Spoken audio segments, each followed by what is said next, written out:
Gracias por continuar con nosotros en Gilberto Brenis Live. Y bueno, vamos a platicar ahora de algo que a mí me llama la atención, los leucomas corneales. Está con nosotros Fernando Hernández Miranda. Qué gusto verte. ¿Cómo estás, Fer? Hola, buenas, ¿cómo están? Muchas gracias por la invitación, Gilberto. Muy bien, gracias. Oye, pues esto suena así como que peligroso. Leucomas corneales, ¿qué son?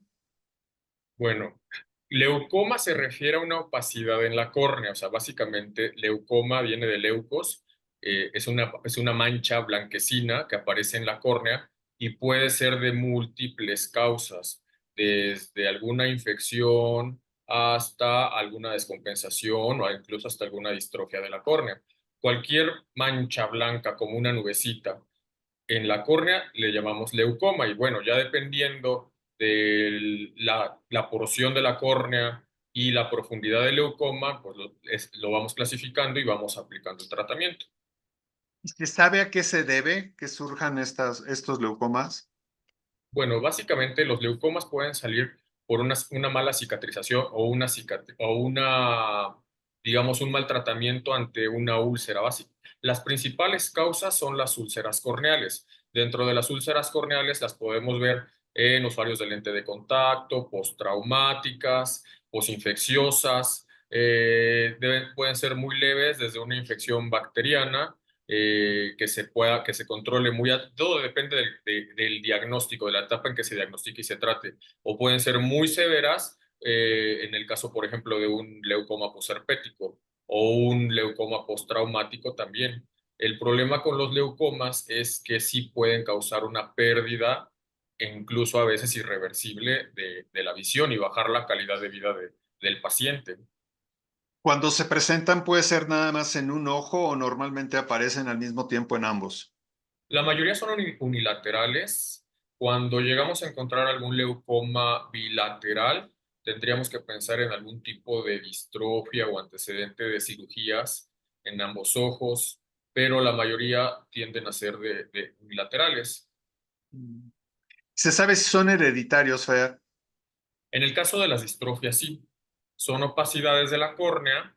Dependiendo del nivel de opacidad, puede ser una opacidad en el estroma o una descompensación o una pérdida de células en el endotelio o una alteración en el epitelio. Bueno, en este caso, las que se consideran del grupo de las distrofias corneales sí son hereditarias, se presentan en la edad adulta y sin ningún antecedente de importancia. Muchas veces no hubo ni siquiera un traumatismo o una infección incluso ninguna cirugía y empiezan a tener pérdida de la visión por la opacificación de la córnea, se empieza a opacar.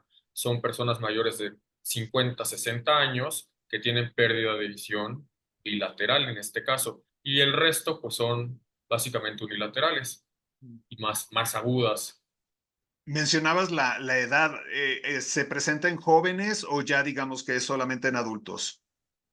En el caso de las distrofias, sí son en adultos. En el caso de las infecciosas, puede ser a cualquier edad, sobre todo gente que empieza a tener, por ejemplo, los usuarios de lentes de contacto, adolescentes, adultos jóvenes, o, por ejemplo, algunos están relacionados con las actividades de los pacientes, las postraumáticas, también esas pueden ser a cualquier edad. ¿Y cómo se tratan? ¿Qué hay que hacer? Bueno, en este caso, siempre que hay una lesión en la córnea, la recomendación es acudir al oftalmólogo lo más pronto posible y no automedicarse, porque de esto depende el tamaño de la cicatriz que le pueda quedar al paciente. En este caso, si el tratamiento se inicia en las fases tempranas de una úlcera infecciosa, sea bacteriana, herpética o incluso puede ser hasta micótica, pacientes que tengan relación con trauma con vegetales, que estuvieran realizando alguna actividad de tipo jardinería. eh, Podemos pensar en este grupo de úlceras infecciosas.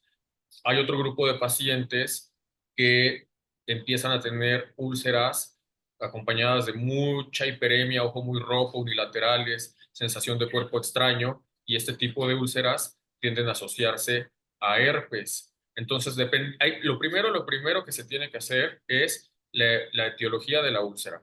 Para poder dar un tratamiento hay que investigar cuál es la etiología. Ya sea de ahí se parte un tratamiento antibacteriano, o un tratamiento antimicótico, o un tratamiento antiviral. Y bueno, vamos aplicando también antiinflamatorios. La mayoría de los tratamientos son tópicos, solamente en casos muy severos que la úlcera llegue a tener un adelgazamiento importante de la córnea. Ahí sí podemos nosotros ser más agresivos en el tratamiento, tan así que podríamos acabar incluso en un trasplante, ya sea un trasplante tectónico, que es una córnea solamente para detener ese riesgo de perforación, o un trasplante óptico, que ya sería el intercambio completo de la córnea para poder tener una rehabilitación visual.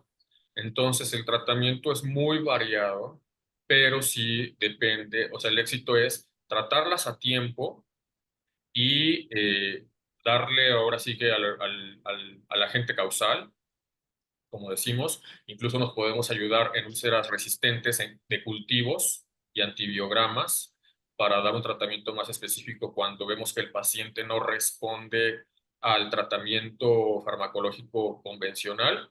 Podemos ser más específicos realizando eh, antibiogramas y cultivos, y ver qué revela el estudio microbiológico.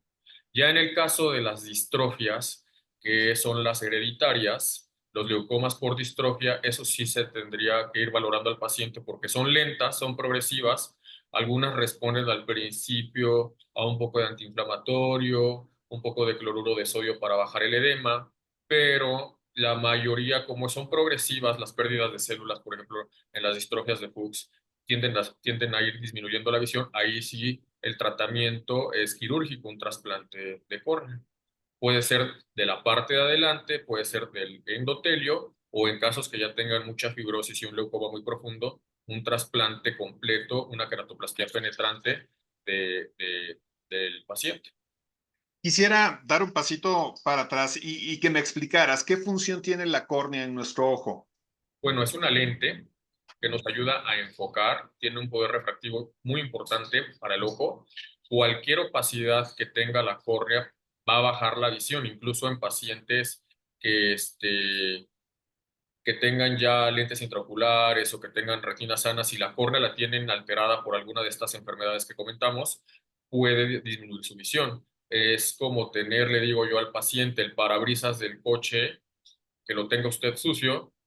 Por más que se ponga lentes y por más que, si el parabrisas está sucio, pues es la parte de adelante, no vamos a tener una buena calidad de visión. Lo mismo es la córnea, es la primera lente del ojo, es la cara, digamos, anterior, la carátula, y el poder refractivo de la córnea se altera muy fácilmente con este tipo de leucomas.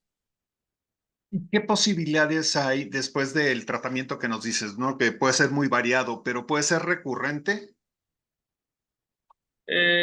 Siempre hay que educar al paciente. Por ejemplo, en el caso de las úlceras bacterianas, bueno, pues, hay algunas que se asocian a blefaritis, a mal uso de los lentes de contacto o a resequedad. Pacientes con ojo seco tienden a tener también infecciones que pueden incluso pasar de la conjuntiva a la córnea. En este caso, pues educar al paciente, dejar tratamiento con alguna lágrima artificial en gel, en gotas, tratamiento para los párpados y el uso correcto de lentes de contacto.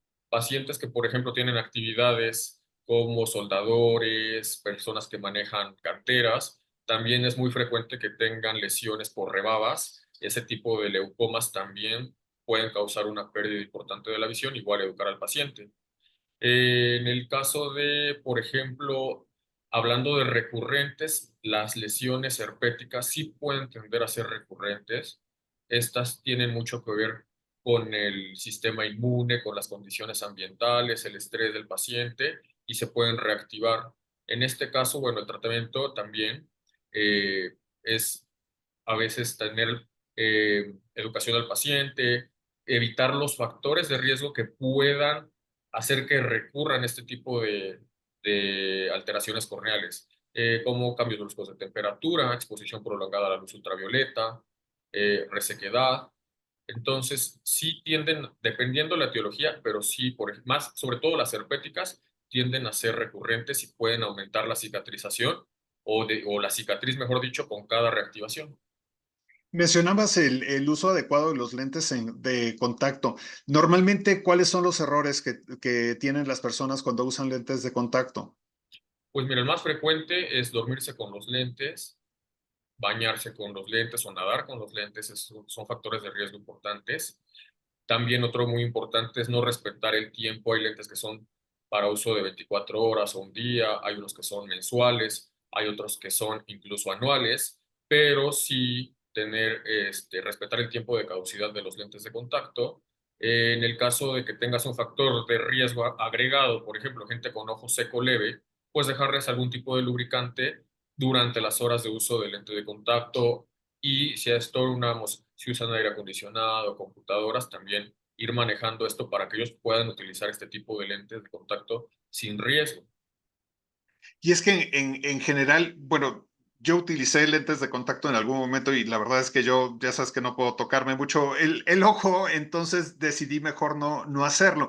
Pero esto de los lentes de uso prolongado, los lentes de contacto de uso prolongado, normalmente me he encontrado muchas historias de personas a las que les dan infecciones en los ojos precisamente por usar los lentes de contacto de manera continua.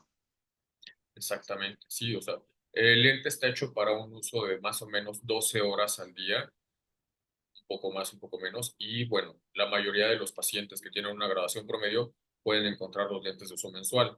Hay cierto tipo de pacientes que tienen graduaciones un poquito más altas, pueden usar lente de contacto rígido, pueden usar lente de contacto anual, pero bueno, siempre y cuando respetando los tiempos de caducidad, para que también disminuyan el riesgo de infecciones. Y el cuidado que le tengan, limpiarlos bien antes y después de colocárselos, eso también es muy importante, limpiar los estuches de sus lentes. En el caso de los blandos, que siempre tengan solución. El lente rígido sí se puede guardar sin solución, pero sí es importante siempre desproteinizarle el lente de contacto al paciente y sobre todo limpiarlo bien antes de volvérselo a colocar, sobre todo si lo tienen guardado mucho tiempo. Volviendo a los leucomas corneales, ¿qué tan frecuentes son? Dentro de la práctica oftalmológica, ¿qué tan frecuentes son? Sí son frecuentes. Lo ideal, como decíamos, es tratarlo de manera temprana, porque un leucoma tratado a tiempo puede incluso el paciente tener resultados visuales iguales a los que tenía antes de tener esta cicatriz en la córnea, pero sí son, digamos, causas frecuentes. Por todos los factores que puede haber, pueden ser por infección, pueden ser por uso de lentes de contacto, pueden ser por traumatismos laborales, pueden ser también eh, o sea, no tenemos edad, pues, tenemos niños, por ejemplo, muy chiquitos que han tenido un traumatismo en el ojo con algún objeto punzocortante, o podemos tener pacientes que tuvieron alguna inflamación postquirúrgica y llegan a tener algún tipo de leucoma corneal. Digamos que es de las patologías más frecuentes que tenemos porque abarca muchos grupos de edad. Oye, pues la verdad interesante, como siempre, el tema, Fer. Si tenemos dudas, preguntas, si queremos consultarte, ¿dónde podemos encontrarte? En Ciudad de Puebla, en Ciudad de México, y nos pueden contactar al 55 2203 7114. Puede ser llamada o vía WhatsApp. O por Perfecto. Australia también nos pueden encontrar y pueden hacer reserva de cita en línea en Doctoralia o directo con nosotros. Muy bien. Oye, Fer, pues como siempre, un gusto saludarte, que estés muy bien, te mando un abrazo. Muchas gracias por la invitación. Un saludo. Nosotros nos despedimos. Gracias por habernos acompañado en una emisión más de Gilberto Brenis Live. Nos vemos mañana muy puntuales, 3:30 de la tarde.